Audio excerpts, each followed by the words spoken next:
Berikutnya pertanyaan pertama dari Net Tour.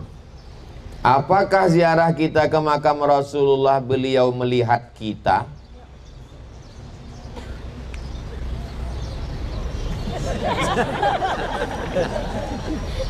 Wa qul i'malu, beramallah kamu. Fasayarallah, yang melihat amal kita itu pertama Allah. Wa rasuluhu, Rasulullah. Rasul melihat atau tidak? Bukan kata saya, Allah mengatakan. Wa rasuluhu, Rasulullah melihat. Wal mu'minun, orang beriman. Orang beriman yang mana? Ayah saya, emak saya yang sudah meninggal menengok saya berziarah ke makam Rasul. Kira-kira mereka senang atau tak senang? Dalil yang kedua, inna salatakum ma'rudatun alayya, ketika kalian bersalawat bersalam kepadaku maka sampai kepadaku. Lalu kata sahabat itu bukan orangnya diam aja. Sahabat itu bertanya, kaifa salatuna ma'rudatun alayka wa qad arimta, bagaimana mungkin kau bisa menengok kami padahal kau sudah mati dimakan cacing tanah, sudah hancur. Apa kata Nabi? Innallaha harramal arda ajsadal anbiya, Allah mengharamkan tanah memakan jasad Nabi. Jasad Nabi tak dimakan cacing tanah. Kira-kira Nabi menengok kita atau tidak? Menengok. Apakah dia membalas salam kita? Membalas. Begitu kita katakan assalamualaikum ya Rasulullah, Nabi menjawab salam semua, tentu dengan ilmu Allah, dengan cara Allah menjawab salam. Maka kita pun mendapat 3 salam. Waalaikumsalam warahmatullahi wabarakatuh. Itulah mengapa Abdullah bin Umar kalau dia pulang dari musafir, dia tidak pulang ke rumah. Abdullah bin Umar, anak Umar bin Khattab, kalau dia pulang musafir, dia tidak pulang ke rumah. Dia langsung datang ke kubur Nabi mengucapkan salam. Assalamualaikum ya Rasulullah. Boleh berkali-kali Pak Ustaz? Boleh. Assalamualaikum ya Rasulullah, assalamualaikum ya Habibullah, assalamualaikum ya khaira khalqillah, assalamualaikum ya safwatullah, assalamualaikum ayuhan nabi. Saya nggak bisa hafal banyak gitu Pak Ustaz. Itu aja diulang-ulang. Assalamualaikum ya Rasulullah, assalamualaikum ya Rasulullah, assalamualaikum ya Rasulullah. Saya nggak bisa nangis Pak Ustaz. Ya nggak apa-apa. Nggak ada disyaratkan mesti menangis. Apakah ziarah ini bisa menjadi syafaat di padang mahsyar kelak Pak Ustadz? Semua yang bersyahadat asyhadu alla ilaha illallah Muhammadur Rasulullah dapat syafaat uzma. Semua kita ini dapat syafaat. Syafaat yang mana? Syafaat ketika tenggelam dalam keringat di padang mahsyar, panas terik sejengkal dari ubun-ubun, maka tak ada yang mau menghadap Allah karena malu. Yang berani menghadap Allah hanya Nabi Muhammad SAW. Maka kitalah yang dapat syafaat duluan. Kita duluan masuk ke dalam surga Allah insyaAllah. Amin ya Rabbal. Baru itu syafaat uzma, baru nanti ada syafaat khusus. Jadi kalau yang dimaksud syafaat uzma, syafaat umum, semua umat Nabi Muhammad dapat. Adapun syafaat khusus, salah satunya adalah banyak bersolawat. Allahumma salli ala Sayyidina Muhammad wa ala ali Sayyidina Muhammad. Ini kadang orang jamaah umroh ini lebih banyak membeli tasbih daripada bertasbih. Tasbih kayu tak jadi, koka tak jadi, plastik tak jadi, batu tak jadi, pilih. Memilih tasbih 1 jam. Bertasbih, beli tasbih 100 biji, semuanya untuk tamu. Kasih ke tamu 99. Tinggal 1, gantungan ke mobil. Mobil bertasbih. Makanya banyak mobil masuk surga nanti. Yang punya masuk neraka. Nauzubillah. Ini bukan jamaah umroh ini jamaah yang di tempat lain. Kalau yang ini baik-baik. Saya masih muda Pak Ustadz, malulah kalau saya bertasbih pakai tasbih itu Pak Ustadz, ditengok orang riak segala macam. Pakai tasbih digital yang dicucukkan ke tangan. Allahumma sholli ala Sayyidina Muhammad wa ala ali Sayyidina Muhammad. Allahumma sholli ala Sayyidina Muhammad. Pelan-pelan. Saya bingung nengok orang selawat cepat kali. Macam dapan bakwan panas.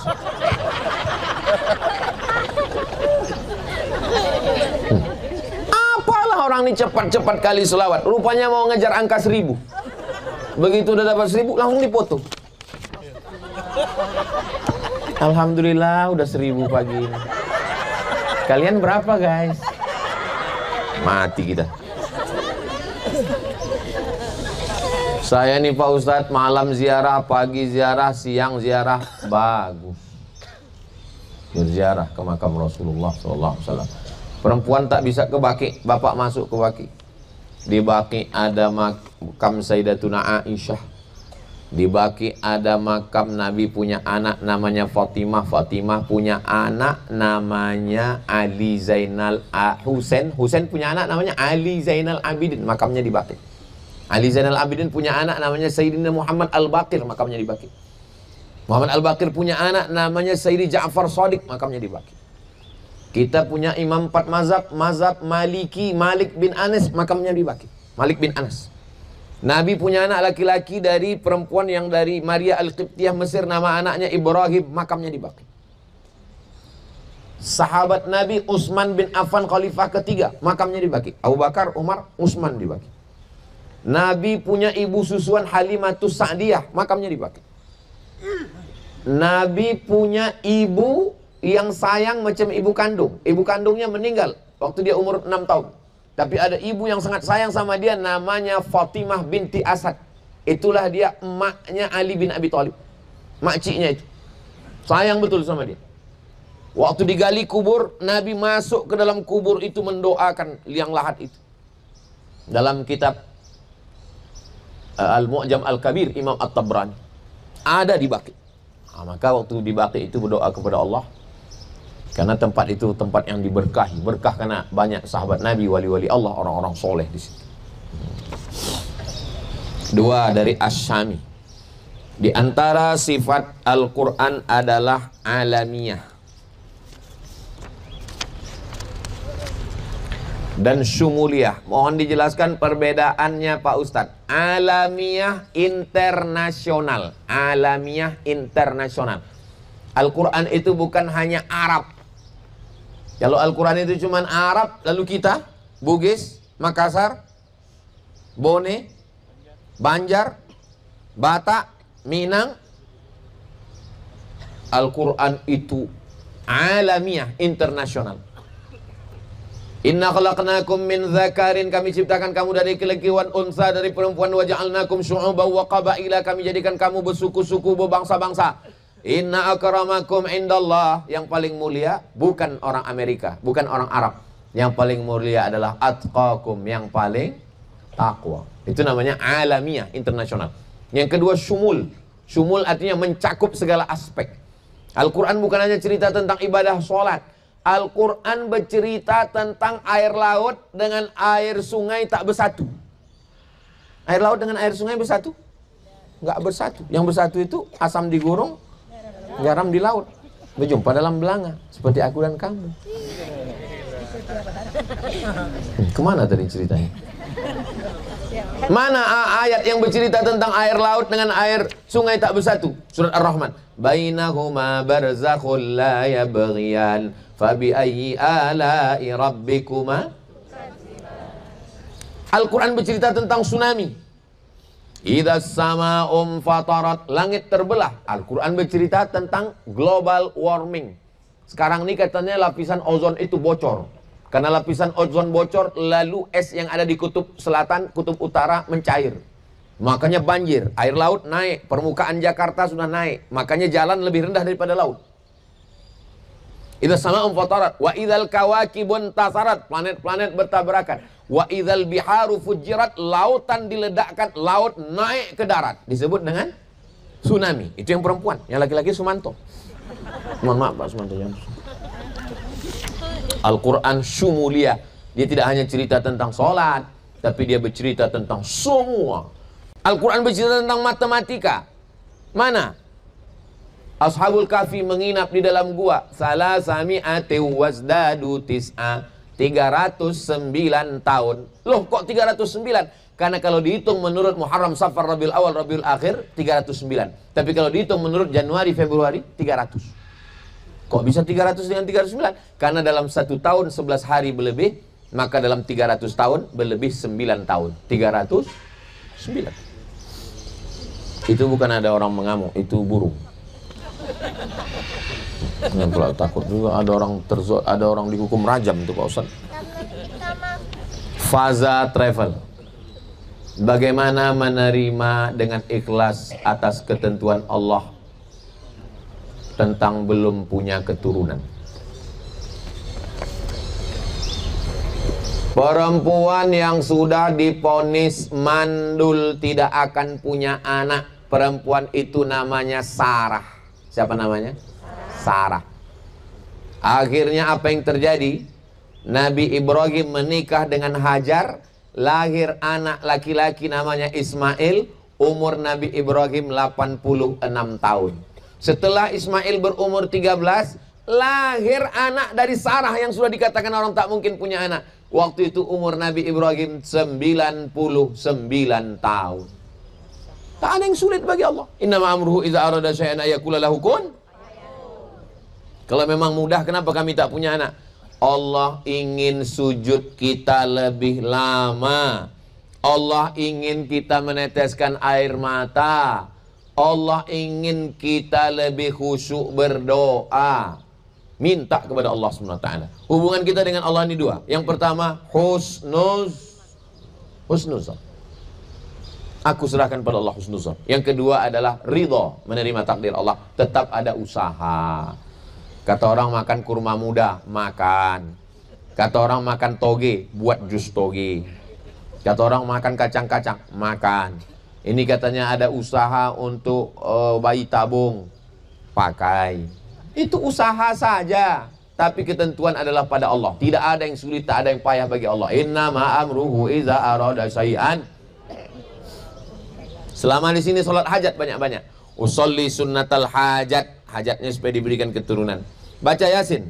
Pas pada ayat innama amruhu iza arada syai'an ayaqula lahu kun fayakun. Mintakan berkat kun fayakun. Waktu ziarah ke makam Nabi, aku memohon kepada Engkau ya Allah. Mohonnya kepada Allah. Aku mohon kepada Engkau ya Allah, berkat kemuliaan Nabi Muhammad, berikanlah aku anak yang soleh dan soleh. 4. Madian travel. Kata Madian, ada faza, ada alzafa. Jadi travel kita ini jangan sampai salah naik bis. Bapak apa? Faza, rupanya alzafa. Bagaimana tawaf berputar berlawanan arah jarum jam? Matilah dipijak orang tuh. Coba lah, cuma melawan jarum jam. Apa makna tawaf berputar? Oh, maksud dia bukan orang berputar. Kenapa tawaf itu berputarnya melawan jarum jam? Kenapa tawaf itu berputarnya tidak 1, 2, 3, 4, 5, 6, 7? Perputaran malaikat di atas ada namanya Al-Baitul Ma'mur. Malaikat itu berputar di atas. Perputarannya juga ke kiri. Malaikat yang berputar itu di atas kiri. Ini matahari. Di samping matahari ini bumi, bulan, Neptunus, Merkurius, Pluto, Mars. Itu juga berputarnya ke kiri. Dan kita di samping Ka'bah juga berputarnya ke kiri. Jadi bukan cuma kita yang berputar, ada 3 yang berputar. Yang pertama, malaikat di samping Baitul Ma'mur. Kedua, planet-planet di samping matahari. Ketiga, kita. Jadi ketiga-tiganya putarannya sama, mengikut putaran itu. Jantung tuh letaknya di kanan atau di kiri? Kalau saya kadang-kadang di kanan, Pak Ustaz. Tergantung di mana suami saya. Kalau suami pas di kanan, dia pindah ke kanan. La ilaha illallah. Romantisnya lah pula ibu nih. Jantung di kiri. Jadi salah satu kata ulama kenapa berputar tuh ke kiri, karena mendekatkan jantung. Karena kalau jantung ini sudah baik, ala fil jasadi mudghah. Idza salahat salahal jasadu kulluh wa idza fasadat fasadal jasadu kulluh. Kalau kita berputar ke kanan, jantung kita di kiri, kita ke kanan. Tapi kalau dia mendekatkan jantung kepada pusat pengaturan alam semesta, mendatangkan ketenangan. Subhanallah walhamdulillah wa la ilaha illallah wallahu akbar. Nabi tak ada mengasih alasan, Quran pun tak ada. Karena tak ada di Quran, tak ada di hadis, maka ulama memberikan jawaban menurut akal pikiran mereka. Itu salah satu jawaban-jawabannya. Udah keluar kartu kuning.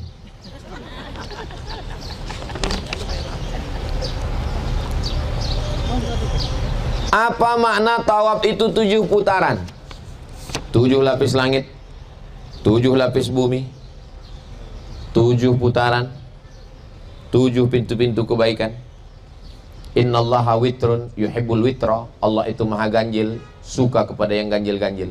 Jadi diseragamkan Allah dengan 7 angka-angka yang keramat itu, sesuai dengan 7 lapis, 7 lapis, 7 pintu, 7 putaran, supaya kita mendapatkan ke-7-7-nya kebaikan-kebaikan semua insyaallah. Amin ya rabbal alamin. Yang kelima dari PDA, dalam Islam ada perbedaan pendapat di antara ulama tentang interpretasi Quran dan hadis. Bagaimana kita menentukan mana yang benar?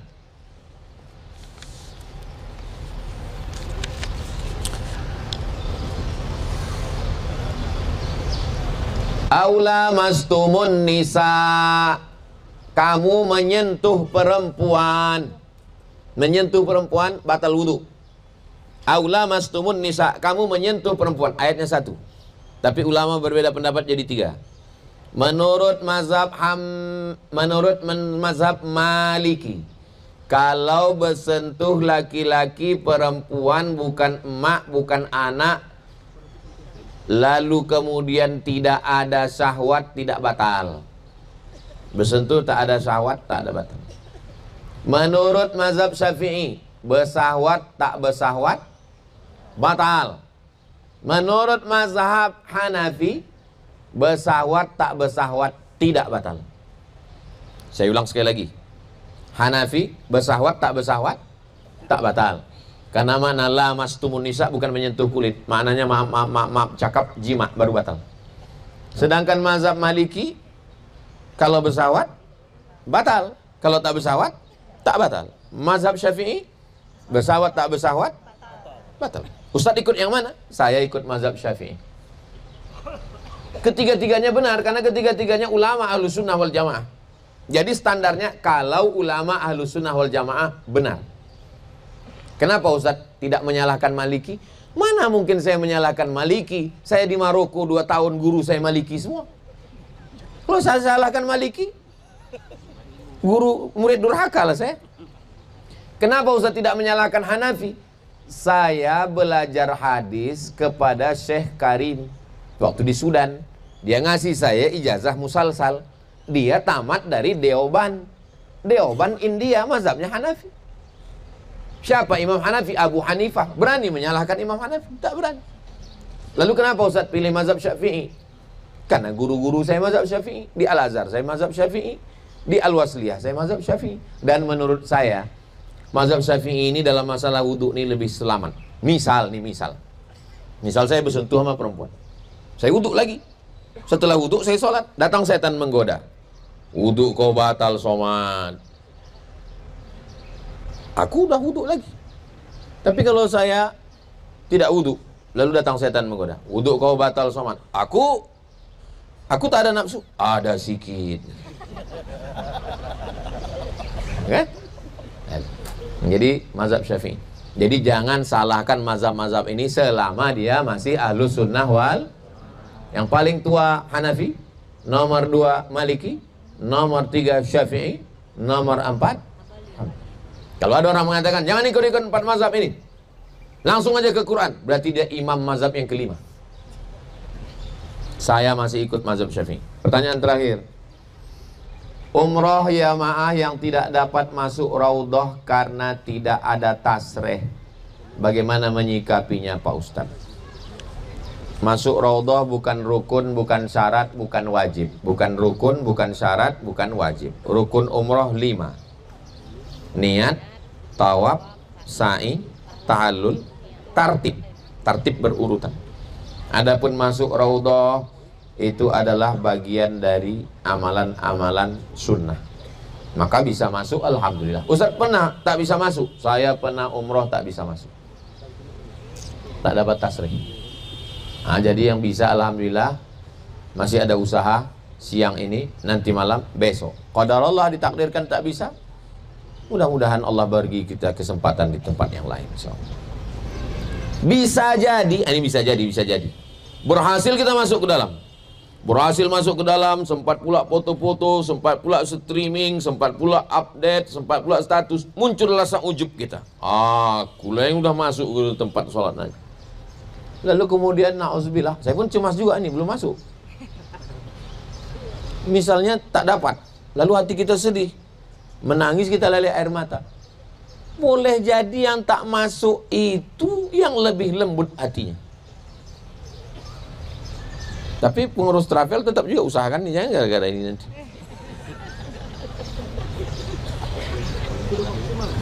Kita usaha maksimal.